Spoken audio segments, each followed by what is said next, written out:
Hello student, welcome to my YouTube channel Rohit lecturer. Student, आज हम इस वीडियो में आप लोगों को बताएंगे बीए सेकंड ईयर सेमेस्टर आप लोगों का थर्ड है, यानी कि सेमेस्टर आप लोगों का क्या है 3 है, यानी कि आप लोग का थर्ड है।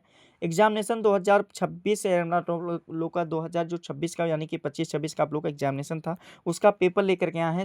आप लोग का बीए सेकंड ईयर सेमेस्टर आप लोग का थर्ड सब्जेक्ट आप लोगों का होने वाला है क्या है, आप लोग का पॉलिटिकल साइंस है, यानी कि क्या है पॉलिटिकल साइंस है, ठीक है, यानी कि राजनीतिक विज्ञान है, ठीक है। इसमें जितने भी आप लोगों का ये पेपर है बिल्कुल वायरल पेपर है, और आप लोगों का ये न्यू पेपर है 2026 का, आप लोगों का ये न्यू पेपर है। आप लोगों की जानकारी के लिए बता दें, सभी के कॉलेज में सभी डिस्ट्रिक्ट में आप लोगों का यहाँ से बहुत सारे क्वेश्चन पूछे जाएंगे। एक एक क्वेश्चन का आंसर, यानी कि एक एक क्वेश्चन का उत्तर इस वीडियो में बताएंगे, आसान शब्दों में आसान भाषाओं में। आप लोग भी इसको तैयार कर लीजिएगा। चलिए बिना देरी के अपने क्वेश्चन पर आते हैं। एक एक क्वेश्चन का आंसर इस वीडियो में बताएंगे, ठीक है। आप लोग का जो नंबर रहेगा, कितना नंबर का रहेगा, 75 नंबर का रहेगा, ठीक है। चलिए बिना देरी के अपने क्वेश्चन पर आते हैं। देखिए, सबसे पहले ये नोट को हमें पढ़ना रहेगा। सेक्शन आप लोगों का खंड आ यहाँ से हमारा स्टार्ट होता है, यानी कि सेक्शन ए यहाँ से हमारा स्टार्ट होता है, जिसमें से हमारा क्वेश्चन क्या दिया गया है। देखिए, आप लोगों का दिया गया है सभी प्रश्नों का उत्तर दीजिए। प्रत्येक प्रश्न का उत्तर लगभग 50 शब्दों में देना होगा। आप लोग को इसके लिए 30 नंबर मिलेगा। 10 क्वेश्चन रहेगा, एक क्वेश्चन का राइट आंसर देने पर 3 नंबर मिलेगा, ठीक है। तो टोटल आप लोग का 30 नंबर यहाँ से कंप्लीट होगा, जिसमें से हमारा पहला क्वेश्चन यहाँ से हमारा स्टार्ट होता है। क्या पहला क्वेश्चन यहाँ पर दिया गया है, यानी कि दिया गया है कि भारत में लोकतांत्रिकरण की प्रक्रियाओं के प्रमुख सोपानों की व्याख्या कीजिए, यानी कि प्रमुख सोपानों की हमें व्याख्या करना है, ठीक है। तो इसका आंसर आप लोगों को क्या लिखना है, कॉपी पेन लेकर के आप लोग भी लिखना चाहते हैं लिख सकते हैं। चलिए बता देते हैं इसका आंसर, यानी कि उत्तर क्या होगा। चलिए इसको बता देते हैं। देखिए, इसका आंसर लिखना है, भारत में लोकतांत्रिकरण की प्रक्रिया के प्रमुख सोपान निम्नलिखित हैं। क्या है, निम्नलिखित हैं। पहला पॉइंट आप लोग लिखिएगा, क्या पहला पॉइंट लिखिएगा, लोकतांत्रिकरण की नींव स्वतंत्रता संग्राम के दौरान ही रखी गई है, जहां समानता, स्वतंत्रता और सार्वभौमिकता के मूल्यों को आत्मसात किया गया है, ठीक है। दूसरा पॉइंट आप लोगों को क्या लिखना है, दूसरा पॉइंट हमारा लिखना है कि 1950 में, यानी कि दूसरा पॉइंट में क्या लिखना, 1950 में, ठीक है, संविधान को अपनाना एक महत्वपूर्ण कदम था, जिसने सार्वभौमिक वयस्क मताधिकार, मौलिक अधिकार और एक संसदीय प्रणाली की स्थापना की थी, ठीक है।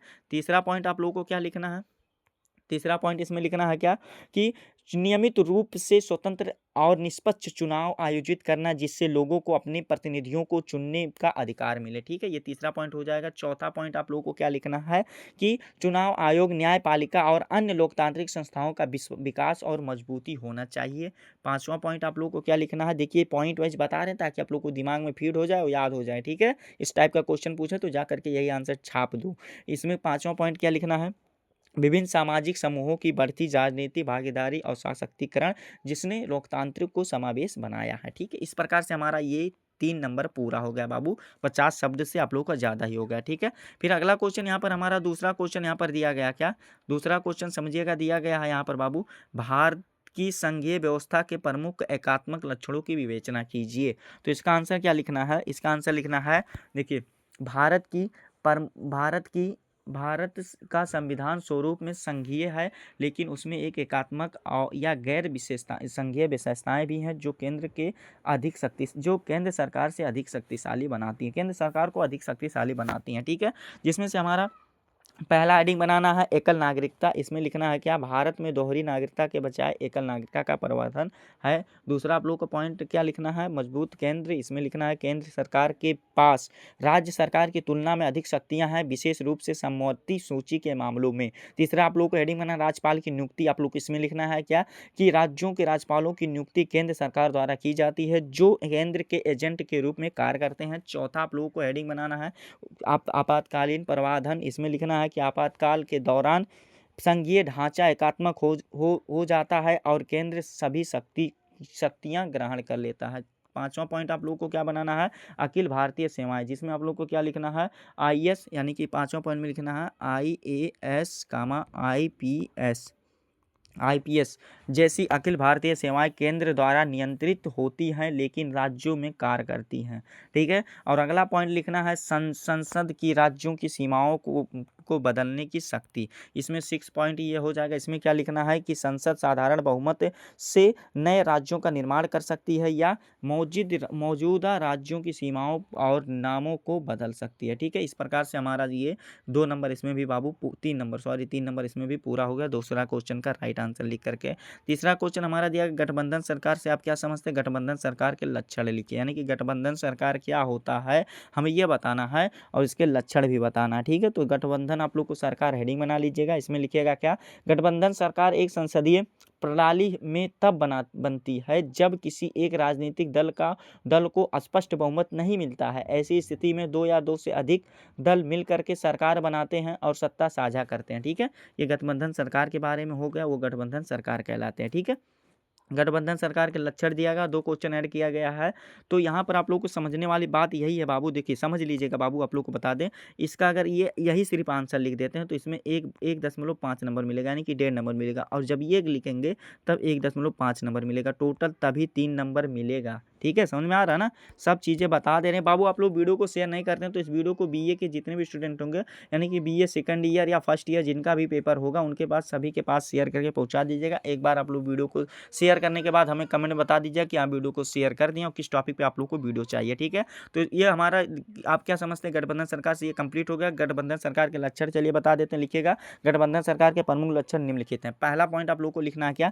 पहला पॉइंट लिखना है यह सरकार बहुमत प्राप्त करने के लिए विभिन्न दलों के सहयोग पर आधारित होती है। दूसरा पॉइंट लिखना है क्या? कि गठबंधन में शामिल दल एक साझा एजेंडा या न्यूनतम कार्यक्रम पर सहमत होते हैं जिस पर सरकार काम करती है। तीसरा पॉइंट हमें लिखना है क्या? कि विभिन्न मंत्रालयों और पदों का वितरण सहयोगी दलों के बीच किया जाता है। चौथा पॉइंट आप लोगों को इसमें क्या लिखना है कि वैचारिक मतभेदों या समर्थक वापस लेने के कारण ये सरकारें अक्सर अस्थिर होती हैं और गिर ले सकती हैं। ठीक है, और पांचवा पॉइंट आप लोगों को क्या लिखना है कि महत्वपूर्ण निर्णय अक्सर सभी सहयोगी दलों के परामर्श और सहमति के लिए लिए जाते हैं। तो इस प्रकार से ये वाला भी हमारा लिख करके बाबू कंप्लीट हो जाएगा। आगे का क्वेश्चन देखिए क्या दिया गया। चौथा क्वेश्चन दिया गया क्षेत्रीय दलों के लक्षण क्या है, यानी कि जो क्षेत्रीय दल होते हैं इसके लक्षण कौन से होते हैं हमें ये बताना है। तो इसका आंसर क्या लिखेगा? क्षेत्रीय दल के प्रमुख लक्षण निम्नलिखित हैं। जैसे कि पहला पॉइंट आप लोगों को क्या लिखना है, इनका मुख्य फोकस और समर्थन आधार एक विशिष्ट भौगोलिक क्षेत्र राज्य होता है। देखिए जितना क्वेश्चन बता रहे हैं इसके अलावा और भी आंसर याद करना चाहते हैं तो आप लोग अपने अनुसार याद कर सकते हैं, कोई दिक्कत नहीं है। ठीक है, जो सत्य बात है वो बता दिया जा रहा है। और फिर इसमें दूसरा पॉइंट क्या लिखना है कि ये दूसरा पॉइंट आप लोग को लिखना है कि ये दल स्थानीय या क्षेत्रीय मुद्दों यानी कि संस्कृति और पहचान को राष्ट्रीय मुद्दों पर प्राथमिकता होता है।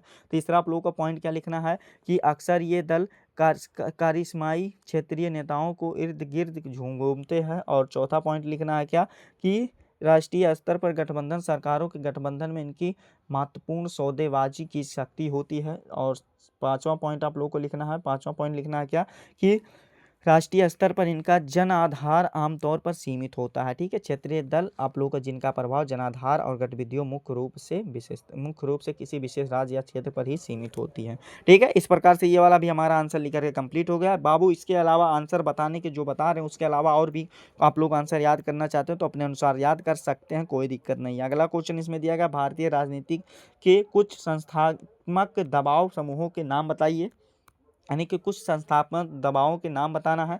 तो इसका आंसर क्या लिखेगा? इसका आंसर लिखेगा क्या लिखेगा?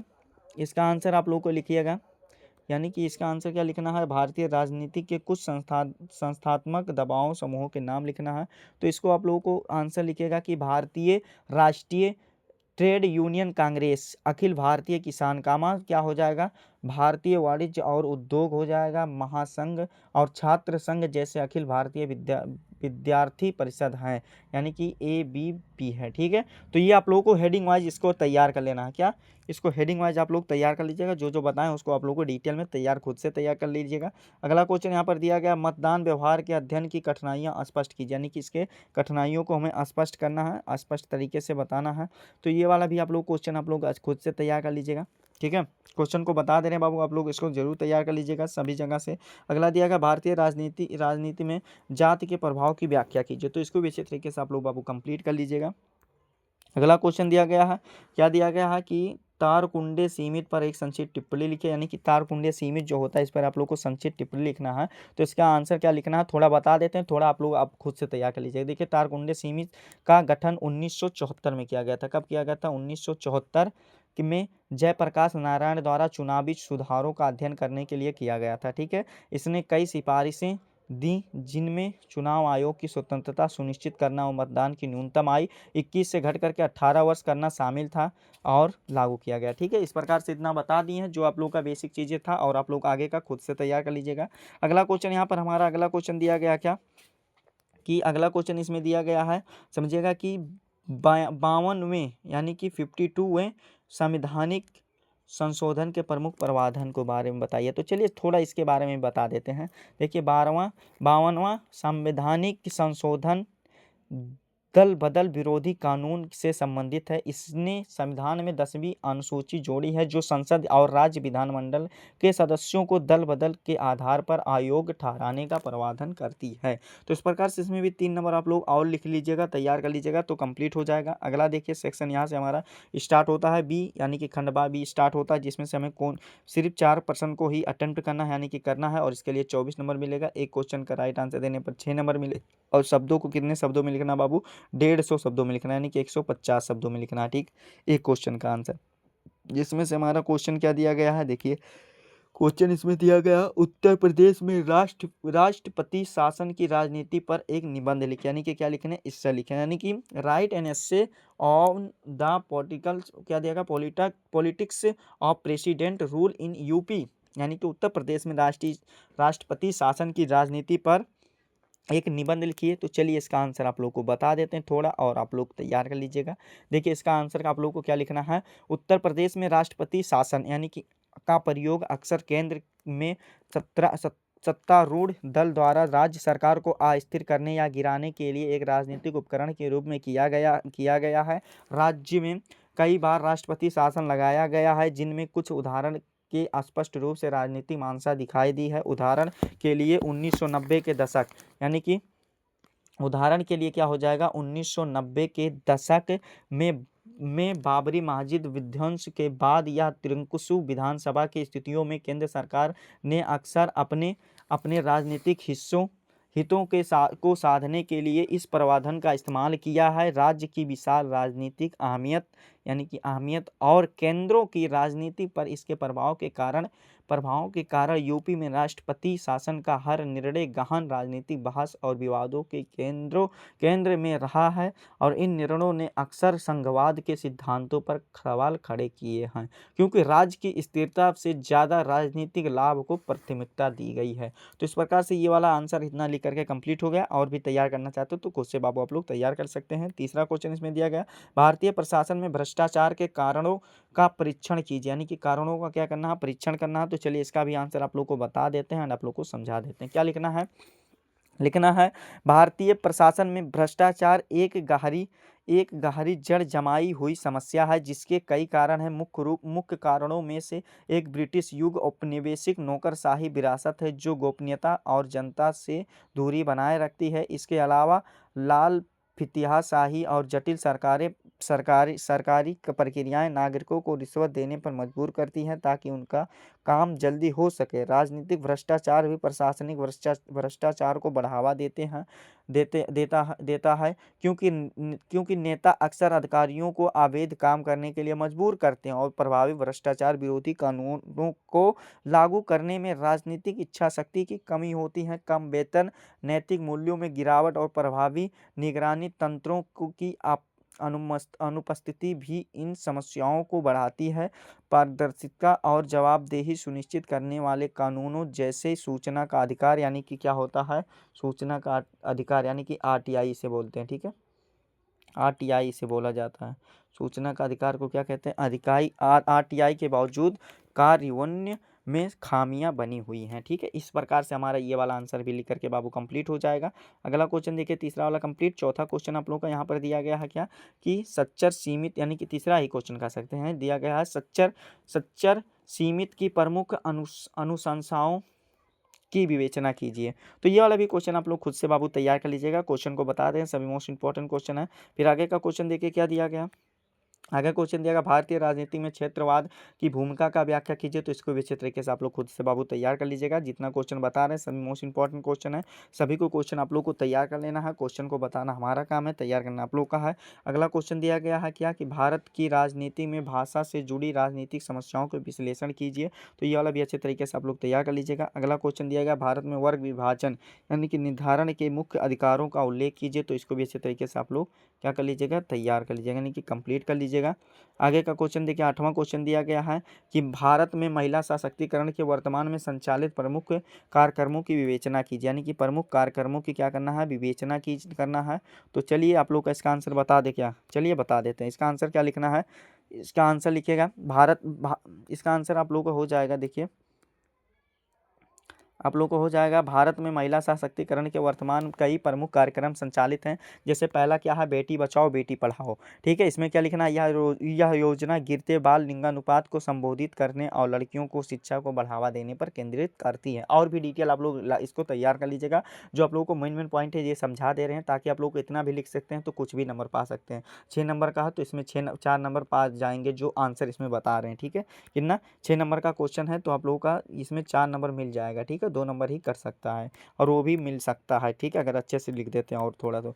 फिर दूसरा क्या है, महिला शक्ति केंद्र है। तो इसमें यह क्या लिखना है कि यह योजना ग्रामीण महिलाओं को सामुदायिक भागीदारी के माध्यम से सशक्त बनाने के लिए है, उन्हें कौशल विकास और रोजगार के अवसर प्रदान करती हैं। तीसरा पॉइंट क्या लिखना है, तीसरा सुकन्या समृद्धि योजना। इसमें लिखना है यह बालिकाओं के कल्याण के लिए एक छोटी बचत योजना है जो उनकी शिक्षा और विवाह के खर्चों को पूरा करने में मदद करती है। चौथा आप लोगों को क्या था, उज्ज्वल योजना। इसमें लिखना है यह योजना गरीबी रेखा से नीचे जीवन यापन करने वाले परिवारों की महिलाओं को एलपीजी कनेक्शन प्रदान करके उनके स्वास्थ्य और जीवन की गुणवत्ता को सुधार लाने में लक्ष्य करती है। पांचवा आप लोगों को हेडिंग क्या बनाना है, वन स्टॉप सेंटर योजना। इसमें लिखना है यह योजना हिंसा से प्रभावित महिलाओं को चिकित्सा सहायता, पुलिस सहायता, कानूनी सहायता और आश्रय शक्ति एकीकृत सहायता करती है। ठीक है, इस प्रकार से ये वाला भी बाबू हमारा लिख करके हो जाएगा कंप्लीट। फिर आगे का क्वेश्चन देखिए, सेक्शन सी यानी कि हमारा खंड सा स्टार्ट होता है। क्या खंड यहाँ से हमारा सा स्टार्ट होता है, जिसमें से आप लोगों का क्वेश्चन क्या दिया गया यहाँ पर देखिए, नोट आप लोग को पढ़ना रहेगा। निम्नलिखित में से किन्हीं 2 प्रश्नों का उत्तर दीजिए, जो कि प्रत्येक प्रश्न का उत्तर 450 शब्दों में देना है। एक क्वेश्चन का राइट आंसर देने पर 10.5 नंबर यानी कि 10 और आधा नंबर मिलेगा। 2 क्वेश्चन को देंगे तो 21 नंबर टोटल यहाँ से कंप्लीट होगा। ठीक है, तो चलिए क्वेश्चन को बता देते हैं, आप लोग भी इसको तैयार कर लीजिएगा। 9वां क्वेश्चन यानी कि दिया गया, इसमें 2 ही को करना है, बाकी छोड़ देना है। ठीक है, जो आप लोग को आएगा उसको तैयार कर लीजिएगा। वैसे हम यही कहेंगे कि आप लोग सभी क्वेश्चन को कंप्लीट कर लीजिएगा। ठीक है, इसमें क्या क्या दिया गया, देखिए क्वेश्चन दिया गया है कि पंथ निरपेक्षता को स्पष्ट कीजिए। यानी कि पंथ निरपेक्षता को स्पष्ट कीजिए और भारतीय पंथ निरपेक्षता पे समक्ष समस्याओं और चुनौतियों को परीक्षण कीजिए, चुनौतियों का परीक्षण कीजिए। तो ये क्वेश्चन अच्छे तरीके से आप लोग खुद से बाबू तैयार कर लीजिएगा। आगे का क्वेश्चन देगा, भारत में धर्म और राजनीतिक में अंतःक्रिया पर एक निबंध लिखिए। यानी कि अंतःक्रिया पर एक निबंध लिखना है। तो इसका आंसर चलिए थोड़ा सा बता देते हैं और थोड़ा सा आप लोग खुद से तैयार कर लीजिएगा। धर्म और राजनीतिक आप लोग लिखिएगा, क्या भारत में राजनीति का गहरा एक जटिल संबंध है। धर्म ने हमेशा भारतीय राजनीति को प्रभावित किया है और राजनीतिक में की धार्मिक मामलों को हस्तक्षेप किया। अंतःक्रिया क्या हो जाएगा, मतदाता व्यवहार हो जाएगा। इसमें लिखना है धार्मिक पहचान अक्सर मतदाताओं के व्यवहार और मतदान पैटर्न को आधारित करता है। दूसरा लिखना राजनीतिक लामबंदी लिखना है। इसमें लिखना राजनीतिक दल अक्सर धार्मिक भावनाओं को उपयोग करके जन समर्थन जुटाते हैं। तीसरा आप लोग को लिखना है राजनीतिक निर्माण। इसमें लिखना है कि सरकारी नीतियां और निर्णय अक्सर धार्मिक के विचारों से प्रभावित होती हैं। इस प्रकार से और भी निबंध आप लोग को डिटेल में तैयार कर लेना है। 450 शब्दों में देना है, इतना में आप लोग को नंबर नहीं मिलेगा। 450 वर्ड्स में लिखना है। तो ये वाला भी अच्छे तरीके से आप लोग खुद से बाबू तैयार कर लीजिएगा। अगला क्वेश्चन देगा, पूर्वोत्तर में अलगाव एवं समायोजन की राजनीति की विवेचना कीजिए। ये वाला भी तैयार कर लीजिएगा।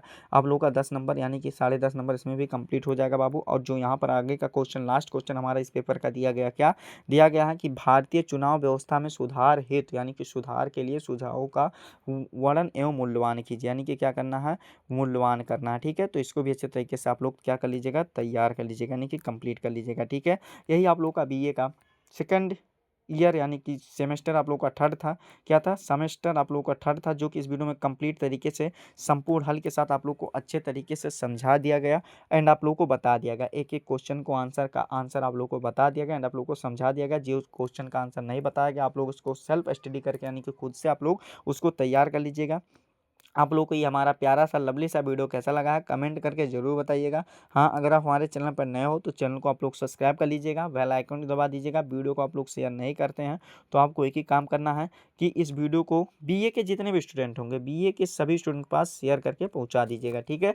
चलिए हम आप लोगों से मिलते हैं नेक्स्ट वीडियो में नेक्स्ट टॉपिक के साथ। तब तक के लिए जय हिंद, जय भारत, वंदे मातरम।